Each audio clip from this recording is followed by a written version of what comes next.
అది 1973 క్రిస్టియన్ మరియు మిల్టన్ కుటుంబ సభ్యులు గుహ డైవింగ్ చేయడానికి ఆస్ట్రేలియాలోని ఆసక్తికరమైన సింక్ హోల్స్ లలో ఒక దాని దగ్గరకు వెళ్తారు. కానీ వారికి అవే చివరి రోజులుగా మారతాయని అస్సలు అనుకోలేదు. క్రిస్టియన్ వయసు 19 సంవత్సరాలు. టీనేజ్ అమ్మాయి అయినప్పటికీ క్రిస్టియన్ డైవింగ్ లో చాలా ఎక్స్పీరియన్స్ ఉంది. ఆమె చిన్నప్పటి నుంచి అంటే 5 సంవత్సరాల వయసు నుండి డైవింగ్ చేసేది. ఎందుకంటే ఆమె తండ్రి ఆస్ట్రేలియాలో ప్రొఫెషనల్ డైవర్. క్రిస్టియన్, స్టీఫెన్ మరియు గ్లెన్ ముగ్గురు కూడా స్కూబా డైవింగ్ లో అర్హత పొందిన వారే. అందులో Christian present South Wales title holder కూడా. అలా సాధించడం అంత ఈజీ ఏం కాదు. దానికి చాలా అనుభవం ఉన్నవారు మాత్రమే సాధించగలరు. ఇంకా తన బంధువైన జాన్ బోకర్ మ్యాన్ కూడా డైవింగ్ లో అనుభవం ఉన్నవాడే. అతనికి 4 సంవత్సరాల అనుభవం కూడా ఉంది. ఈ నలుగురు సూపర్ డైవింగ్ టీమ్ గా మారారు. అందువల్ల సాఫ్ట్ సింక్ హోల్ ను చూసి అక్కడ ఒక కొత్త రికార్డ్ ని సృష్టించాలనుకున్నారు. అయితే ఈ సింక్ హోల్ ఎక్కడుంది అంటే మౌంట్ గాంబియర్ సముద్రం యొక్క మధ్య భూమిలో ఉంది. ఈ ప్రదేశం కొంతమంది పాడి రైతుల సొంతం అన్నట్టు ఈ సింక్ హోల్ ని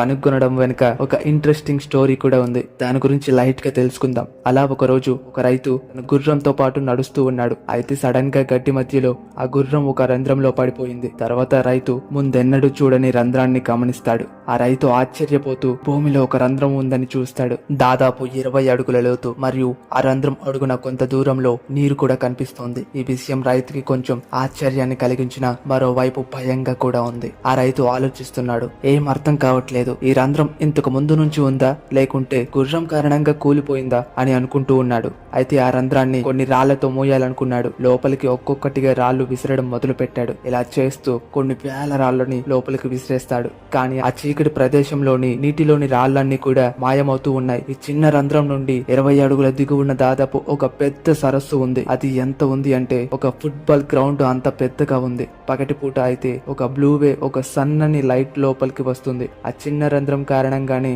ఆ నీరు ప్రతిబింబించడం మరియు ఆ గుహ మొత్తం వెలిగిపోతూ ఉంది. అందుకే ఆ లైట్ సాఫ్ట్ కారణంగా ఈ రంధ్రాన్ని సాఫ్ట్ సింక్ హోల్ అని కూడా పిలుస్తారు. ఆ రైతు దీన్ని మోయడానికి విసిరిన ఆ రాళ్లు ఉపరితలంపై రాళ్లు ఇవే. ఈ రాక్ ఫైల్స్ అన్ని సరిగ్గా రంధ్రం కింద ఉన్నాయి కాబట్టి ఇవి యాంకర్ లాగా పనిచేస్తూ ఉన్నాయి. ఈ పాయింట్ ని డైవర్లు రాళ్లను చూడటం ద్వారా ప్రాంతాన్ని గుర్తిస్తారు. అయితే ప్రధానంగా ఈ రాళ్ల కుప్ప ఉన్న చోటు దారి తీసే 2 మార్గాలు ఉన్నాయి. వ్యతిరేక దిశలో ఉన్న 2 సొరంగాలు మరింత లోతుగా ఉంటాయి. మెయిన్ ఆ రంధ్రం పాయింట్ నుంచి ఒక సొరంగం 260 అడుగుల నైరుతి వైపుకి వెళుతుంది. ఇంకొకటి వ్యాసంగా 407 అడుగుల లోతుకి వెళుతుంది. అయితే ఈ మ్యాప్ ని 1973 తర్వాతే తయారు చేయబడింది. 1973కి ముందు కంటే ఎక్కువ మంది దాదాపు 8,000 మంది మునిగిపోయారు. అయితే దాన్ని అప్పటిదాకా వాయువ్య దిశ స్వరంగం అని కూడా అందరూ అనుకున్నారు. దీని అడుగు అయితే అంతం లేనిది. ఎందుకంటే దాని కొనను చేరుకోవడం అసాధ్యం. కానీ ఈ రోజు మెలోట్ కుటుంబంతో సహా మొత్తం 9 మంది కూడా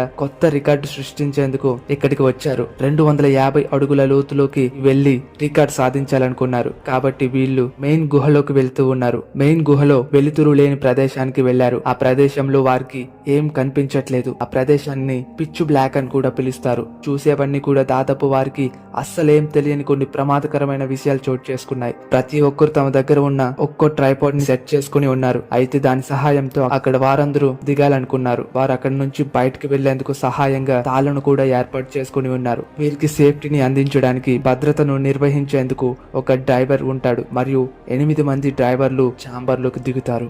అదే జట్టులో రాబర్ట్ స్మిత్ అధ్యక్షుడిగా ఉన్నాడు. ఎందుకంటే డైవింగ్ క్లబ్ మరియు అతను ఈ షాఫ్ట్ ను 20 కంటే ఎక్కువ సార్లు సందర్శించాడు. కానీ రికార్డు సాధించడానికి క్రిస్టియన్ మరియు మిలోట్ కుటుంబం యొక్క ప్లాన్ గురించి అతనికి తెలియదు. అందరూ కూడా 200 అడుగుల లోతుకి వెళ్లాలనేది వారి ప్లాన్ అని అనుకున్నాడు. దీనిలో అందరూ కూడా మెయిన్ పాయింట్ దగ్గర ఉన్నారు. అయితే వీరికి ఎగువ రంధ్రం నుండి ఆ బ్లూ లైట్ మార్గదర్శకంగా ఉంటుంది. ఇంకో క్లూగా త్రాడుని కూడా ఉంచడం జరిగింది. ఇక్కడ నిజం ఏమిటంటే వీరికి సరైన మాస్టర్ ప్లాన్ అనేది ఇచ్చేవారు లేరు. అలా లేకపోవడంతో వీరి మధ్య ఎటువంటి సమన్వయం లేకుండా పోయింది. ఆ సమయంలో గుహ డైవింగ్ అనేది అందరికీ కొత్త. ఇంకా అప్పుడు అధికారం ద్వారా సరైన ప్రోటోకాల్ ను కూడా ఏర్పాటు చేయలేదు. మూడవది అత్యంత ప్రమాదకరమైన విషయం ఏంటంటే గుహ డైవింగ్ అనేది ఎవరికి అనుభవం లేదు. ప్రతి ఒక్కరికి కూడా ఓపెన్ వాటర్ లో మాత్రమే డైవింగ్ చేసే అనుభవం ఉంది. అంటే స్విమ్మింగ్ పూల్ అండ్ చెరువుల్లో స్పష్టంగా వెలుతురు ఉన్న నీరు ఉండటం ద్వారా తమని తాము ఎలా అయినా సులభంగా ఓరియంట్ చేసుకోవచ్చు. ఈ గుహ డైవింగ్ లో ఉన్నప్పుడు మాత్రం ప్రతిదీ తలకిందులుగా ఉంటుంది. అయితే మొదట్లో అంతా మామూలుగానే సాగింది. అందరూ కూడా రాళ్లకుప్ప ప్రాంతాన్ని దాటారు. క్రిస్టియన్, స్టీఫెన్, జాన్ మరియు 4వ డ్రైవర్ గార్డెన్ వెళుతూ ఉన్నారు. వాయువ్య సొరంగంలో ముందుకు వెళుతూ 250 అడుగుల లోతును తాకి మళ్లీ వస్తామనే ఆలోచనతో ఉన్నారు. వారు ఇలా చేయడం ద్వారా సరికొత్త రికార్డును సాధిస్తారు. 1973 దీనిలో స్కూబా డైవర్లు సాధారణ ఎయిర్ సిలిండర్లను ఉపయోగించేవారు. అప్పటి డైవర్ల కోసం ప్రత్యేక మిశ్రమ వాయువులతో కూడిన సిలిండర్లను ఇంకా తయారు చేయలేదు. ఇలాంటి సాధారణ సిలిండర్స్ చాలా లిమిటెడ్ గా మరియు తక్కువ సమయం మాత్రమే ఉపయోగించుకోగలరు, లేదంటే నైట్రోజన్ నార్కోసిస్ ప్రభావం వారిపై మొదలవుతుంది. సాధారణంగా నైట్రోజన్ నార్కోసిస్ ప్రభావం అనేది ఒత్తిడి వచ్చినప్పుడు వస్తుంది. అది డైవర్ యొక్క ఎయిర్ సిలిండర్ లో పెరుగుతుంది. ఆ లోతుల్లో వారు ముందుకు వెళ్లే విధానం ఎలా ఉంది అంటే గాలిలోని నైట్రోజన్ డైవర్ల రక్త ప్రవాహంలోని కరిగిపోతూ ఉంది. అప్పుడు వారు నైట్రోజన్ నార్కోసిస్ ప్రభావాన్ని అనుభవించాల్సి ఉంటుంది. ఇది ఆల్కహాల్ మొత్తిని పోలి ఉంటుంది. ఈ పరిస్థితి డైవర్లకు మరింత ప్రమాదంగా మారింది. 200 అడుగుల లోతులో డైవింగ్ అంటే గుహ డైవింగ్ యొక్క డైనమిక్స్ ఓపెన్ స్క్వాడ్ డైవింగ్ కి ఇది చాలా భిన్నంగా ఉంటుంది. మెల్లమెల్లగా కష్టంగా మారుతుందన్న విషయం గ్రహించారు. అయితే 180 అడుగుల లోతులో నైట్రోజన్ నార్కోసిస్ దుష్ప్రభావం మొదటిగా రాబర్ట్ స్మిత్ పై మొదలైంది. రాబర్ట్ డైవింగ్ లో ఎక్స్పీరియన్స్ ఉండటం వల్ల వెంటనే గుర్తించాడు. నైట్రోజన్ నార్కోసిస్ ప్రభావాన్ని తన ఇతర డైవర్లకు సంకేతాలు ఇచ్చే సురక్షిత ప్రాంతానికి సమీపంలో ప్రధాన గది కింద క్విస్ట్ వెనుక ఉంది. కాబట్టి గ్లెన్ ఆమె భుజాన్ని తట్టి తిరిగి వెళ్ళిపో అని చెప్పాడు. అయినా కానీ ఆమె తిరిగి వెళ్లేందుకు ఇష్టపడలేదు. క్రిస్టియన్ లోతైన టనల్ కు వెళ్తుండగా ఆమె 250 అడుగుల లోతును తాకాల్సి వచ్చింది. గ్లెన్ క్రిస్టియన్ గురించి పెద్దగా చింతించలేదు. ఆమె సురక్షిత ప్రాంతానికి తిరిగి వస్తుంది. రాబర్ట్ సురక్షిత ప్రాంతానికి వచ్చిన 8 నిమిషాల తర్వాత గ్లెన్ కూడా వచ్చాడు. తర్వాత రెనాల్డ్ ఇంకా పీటర్ కూడా వారి ఆక్సిజన్ సిలిండర్లు అయిపోయినందువల్ల వచ్చేస్తారు. అయితే రాబర్ట్ మిగతా వాళ్ళ గురించి అడిగాడు. వారందరూ లోపలే ఉన్నారని గ్రహించారు. వారి సిలిండర్ లో ఆక్సిజన్ అయిపోయింది. గ్లెన్ వెంటనే భయంతో కొత్త సిలిండర్ ని తీసుకుని వెళ్లిపోయాడు. అలా వారు 225 అడుగుల్లోకి వస్తారు. కానీ వారు స్టీఫెన్ కెమెరాను మాత్రమే కనుక్కున్నారు. ఇంకా లైట్ కూడా పడి ఉంటుంది. ఇలాంటి పరిస్థితి రాకూడదని అనుకున్నారు. దురదృష్టవశాత్తు అది నిజం అయింది. క్రిస్టియన్, స్టీఫెన్, జాన్లని అప్పటికే గ్రహించారు. గార్డెన్ ఇప్పటికే చనిపోయి ఉండాలి. అది చరిత్రలోనే అత్యంత ఘోరమైన కేవ్ డైవింగ్ ఇన్సిడెంట్. అయితే స్వరంగంలో ఏం జరిగింది అంటే స్వరంగంలోకి వెళ్లే సమయానికి వారి సిలిండర్ లో గాలి అయిపోయింది. నైట్రోజన్ నార్కోసిస్ లక్షణాలు కనిపిస్తూ ఉన్నాయి. వారికి ఏదో విధంగా ఉంది. తొందరపడాలని అర్థం చేసుకున్నారు. పరిస్థితి దారుణంగా ఉన్నప్పటికీ పని మీద దృష్టి పెట్టారు. ఈ సమయంలోనే వారి గాలి మొత్తం కంప్రెస్ చేయబడింది. అంటే వారు ఒక శ్వాసలో కంటే 7 రెట్లు ఎక్కువ గాలి యూస్ చేస్తున్నారు. అయితే 250 అడుగుల రికార్డు సాధించాలంటే ఇంకా నడాల్సి ఉంది. ముందుకు వెళ్లే కొద్దీ గాలి అంతా కూడా వేగంగా తగ్గుతూ ఉంది. అనుకోని సంఘటన ఎదురైంది. 4 డ్రైవర్లు కొద్దిపాటి స్థలంలో వీరంతా ఉండటం మురికిగా అయిపోయింది. దుమ్ము స్థిరంగా లేదు. ఆ దుమ్ము కారణంగా అక్కడ ఏం కనిపించట్లేదు. 250 అడుగుల రికార్డును తాను సాధించలేనని క్రిస్టియన్ గ్రహించింది. వారు వెనక్కి తిరగడానికి చివరి అవకాశం ఉంది. కానీ వెనక్కి తిరగడం అనుకున్నంత ఈజీ కాదు. ఆ మురికి నీటిలో డైవింగ్ చేస్తున్నప్పుడు ఆమె ఏది గుర్తించలేకపోయింది. ఆమె రాతికుప్ప ప్రాంతానికి వెళ్లాల్సి వచ్చింది. సింక్ హోల్ నుంచి లైటింగ్ కూడా రావట్లేదు.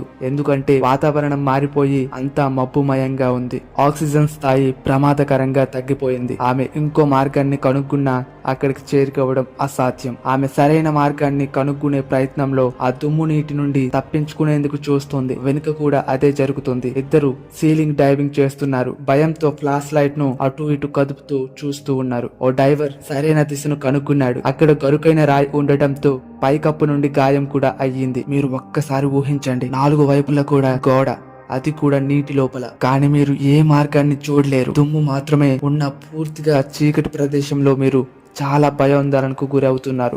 ఊహిస్తుంటేనే ఊపిరి ఆడట్లేదు కదా. అయితే వారి భారీ ప్రయత్నాలన్నీ కూడా అయిపోయాయి. వాళ్ళ సిలిండర్ లో గాలి వేగంగా అయిపోతుంది. ఈ సమయానికి గార్డెన్ మరియు క్రిస్టియన్ ఇద్దరు ఒకరినొకరు పట్టుకోవడం మానేస్తారు. తాము ఇప్పుడేం చేయలేం అని గ్రహించారు. ఇద్దరు గుహ నేలపై పడిపోతారు. జాన్ బోకర్మ్యాన్ తక్కువ గాలితో బాధపడుతున్నాడు. ఈ 4 స్టీఫెన్ మొదటివాడు తిరిగి రావడంలో విజయవంతమయ్యాడు.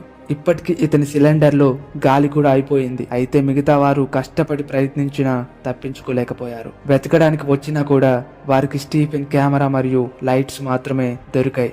అందరి మృతదేహాలకు సంబంధించిన సమాచారం లేదు. 4 చనిపోయారని మాత్రం గ్రహించారు. వారు అలసిపోయి తిరిగి వచ్చేస్తారు. తర్వాత రోజు డెడ్ బాడీస్ ని స్వాధీనం చేసుకోవడానికి పోలీసులు వచ్చారు. వారు గుహ లోపల 200 అడుగులకు వెళ్లారు. గుహలో నీరు ఇంకా మురికిగానే ఉంది, కానీ ఎవరి మృతదేహాలు కూడా దొరకలేదు. పోలీసులు నెల రోజుల పాటు వెతికినా ఏం కనిపించలేదు. అయితే 1974 జనవరి 22లో కొంతమంది చిత్ర బృందాలు భూ యాజమాని దగ్గరకు వస్తారు. ఎందుకంటే ఒక గుహ డైవింగ్ డాక్యుమెంటరీ చేయడానికి అతని అనుమతి తీసుకొని వారందరూ గుహ లోపలికి ప్రవేశం చేస్తారు. 50 అడుగుల లోతుకు దిగారు. వారితో పాటు ప్రొఫెషనల్ లైటింగ్ పరికరాలను కూడా తీసుకువెళ్లారు.